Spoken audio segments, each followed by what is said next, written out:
Good morning, class 9.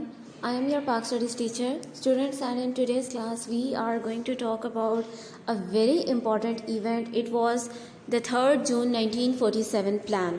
Before starting this reading of this unit and the reading of this topic, let me tell you that the 3rd June was the date when the plan to make the Pakistan was approved. Pakistan सब continent को divide करके पाकिस्तान को बनाने के लिए जो plan approve किया गया that happened on the 3rd of June 1947. It was the day जब मुसलमानों को उनकी सारी स्ट्रगल का, मुसलमानों ने जितनी ज़्यादा सेक्रीफाइसेस की गई उन सेक्रीफाइसेस को एडमिट करके इस बात को एडमिट किया गया कि yes the two nation theory is a reality and there are two nations, that is why we are going to divide subcontinent and now there is going to be a separate country for the Muslims with the name of Pakistan. So let us start this topic with the first heading, the failure of the Lord Wavell. Lord Wavell was the viceroy of the subcontinent and he was the member in the cabinet mission plan. Cabinet mission plan remained the failure. I told you कि cabinet mission plan जब हमने last time discuss किया था, in that we discuss कि cabinet mission plan में there was a point कि groups बना दिए जाएंगे प्रोविंसेस के और उन ग्रुप्स के अकॉर्डिंग हर प्रोविंस को इस बात की फ्रीडम होगी कि वो अपना कॉन्स्टिट्यूशन खुद बनाए और अगर कोई प्रोविंसेस अपने उस पोजीशन से हैप्पी नहीं है तो they will be given this opportunity कि वो ख़ुद को सेपरेट करके एक इंडिपेंडेंट अपनी उसको मेंटेन कर सकते हैं अपनी आइडेंटिटी को. The Congress was not happy with this. They wanted to implement the cabinet mission plan मगर सिर्फ हाफ ऑफ द प्लान. वो चाहते थे कि बीच में से ये जो ग्रुप्स वाली बात है उसको निकाल के बाकी के जितना भी कैबिनेट मिशन प्लान है उसको इम्प्लीमेंट कर दिया जाए. But Quaid-e Azam he was of the view, Quaid-e Azam का ये पॉइंट था कि कैबिनेट मिशन प्लान को एज अ होल इम्प्लीमेंट करना चाहिए. Now to please the Congress को खुश करने के लिए कैबिनेट मिशन प्लान को इम्प्लीमेंट किया गया लेकिन सिर्फ half of the plan was implemented. और इसके अंदर से जो पॉइंट्स उसके मिस किए गए कैबिनेट मिशन प्लान के, they are written here, please have a look at them. Without grouping of the provinces, formation of the interim government and constitution framing, ये वाले these points were missed. कायदे आज़म ने मुस्लिम league को इस चीज़ के लिए encourage किया कि आप इंटर्म गवर्नमेंट का पार्ट बने because interim government was the government that had to be formed during the जो पावर शिफ्टिंग का प्रोसेस था उसके दौरान जो बननी थी. And Quaid-e Azam asked Muslim League to be the part of the interim government ताकि सारी की सारी पावर जो है वो कांग्रेस के हाथ में ना चली जाए. इसके बाद जिस वक्त ये सारा प्रोसेस फेल हो गया और कायदे आज़म ने मुस्लिम लीग को वहाँ पर ज्वाइन करने का तो बोल दिया. The 5 ministers from the Muslim League they became the part of the interim government. लेकिन कायदे आज़म ने उसके साथ ही उनको ये इंस्ट्रक्शंस दी that you have to boycott the legislative assembly. Legislative assembly वो असेंबली थी जिसने सब कॉन्टिनेंट के लिए न्यू कॉन्स्टिट्यूशन बनाना था. तो when Muslim league boycotted that constitutional assembly तो उसके बाद जो कॉन्स्टिट्यूशन बनना था उसका प्रोसेस सारे का सारा रुक गया और एक डेड लॉक बन गया. डेड लॉक मीन कि उसका कोई सोल्यूशन नहीं था.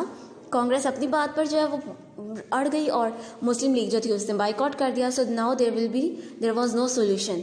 तो इस चीज़ से निकलने के लिए लॉर्ड वेवल को सब कॉन्टिनेंट से हटा दिया गया और उसकी जगह पे जो बंदा नया वॉइसरॉय बना के भेजा गया, his name was Lord Mountbatten. Lord Mountbatten जिस वक्त सब कॉन्टिनेंट में आए तो वहाँ पर आने के बाद उसने ये ऐलान किया, ब्रिटिश प्राइम मिनिस्टर ने उसके पहुंचते ही ऐलान कर दिया कि सब कॉन्टिनेंट के अंदर से ब्रिटिश रूल जून 1948 को ख़त्म हो जाएगा. तो इट मींस कि ब्रिटिशर्स के जाने से पहले सब कॉन्टिनेंट का कॉन्स्टिट्यूशनल स्टेटस का जो प्रॉब्लम है वो सॉल्व होना बहुत ज़्यादा ज़रूरी हो गया था. इस प्रॉब्लम को सॉल्व करने के लिए this happened negotiations with a political leader. Negotiations mean talk, बातचीत. पॉलिटिकल लीडर्स के साथ बातचीत जो है वो स्टार्ट की गई. The British prime minister sent Lord Mountbatten to the subcontinent with the clear instructions. Immediately after his arrival, he met important leaders and held negotiations with them. He met Nawabs and Rajas of princely state. There were 635 princely states in subcontinent, and these states, they were run by their Raja or their Nawabs. So alongside with the Muslim and the Hindu leaders, Lord Mountbatten, he also met with the Nawabs and the Rajas, and after meeting all these people he decided कि अब सब continent का और कोई solution नहीं, अब हमें finally इसको डिवाइड करना पड़ेगा. अब मुसलमान किसी भी तरह they will not agree to live with Hindus. Now the Congress they also had realized कि मुसलमान किसी भी तरह से एग्री नहीं हो रहे, तो अब फाइनल सॉल्यूशन यही है कि हम पाकिस्तान को बनने दें. But they were not happy, वो खुश नहीं थे पाकिस्तान की क्रिएशन के साथ. That is why they made the plan with the Lord Mountbatten. They said okay fine, Pakistan बनने देते हैं, मगर यू हैव टू प्रॉमिस अस कि आप जो नया पाकिस्तान, हम इस तरीके से उसको वो वाले सिटीज़ और वो वाले प्रोविंस असाइन करेंगे कि न्यू पाकिस्तान इतना वीक हो कि उसके पास और कोई ऑप्शन ही ना हो कि आफ्टर फ्यू डेज वो लोग वापस हमारे पास आएँ and they will request us कि हम as a independent and as a separate state we can not survive, और हम इंडिया के साथ वापस मिलकर रहना चाहते हैं. This was the plan of the Congress कि वो पाकिस्तान को इतना वीक कर देना चाहते थे.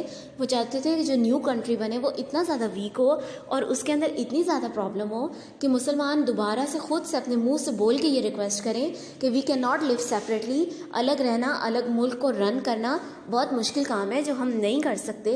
इसलिए हम लोग ये चाहते हैं कि हम वापस इंडिया के साथ एक कंट्री बनकर दोबारा से रह सकें. लॉर्ड माउंटबेटन और उनकी वाइफ जो हैं, they had personal relation with the Nehru family. Nehru was the leader of the Congress. जब आपको पता है कि लोगों के एक दूसरे के साथ पर्सनल रिलेशन होते हैं, फिर वो लोग एक दूसरे को फेवर करते हैं. तो जो लॉर्ड माउंटबेटन था, he promise the Nehru family that their wishes will be considered, और उनकी विशेस के अकॉर्डिंग ही पाकिस्तान जो है वो बनेगा, और जो एरिया कांग्रेस अप्रूव करेगी सिर्फ वो एरियाज़ पाकिस्तान को असाइन किए जाएंगे. So this is the background of the 3rd June plan. The 3rd June plan, the topic begins with the failure of the Lord Wavell, and then the Lord Wavell was replaced by the Lord Mountbatten. Please go through this topic, और इसमें अगर आपको कोई भी difficulty है तो please do let me know. Thank you students.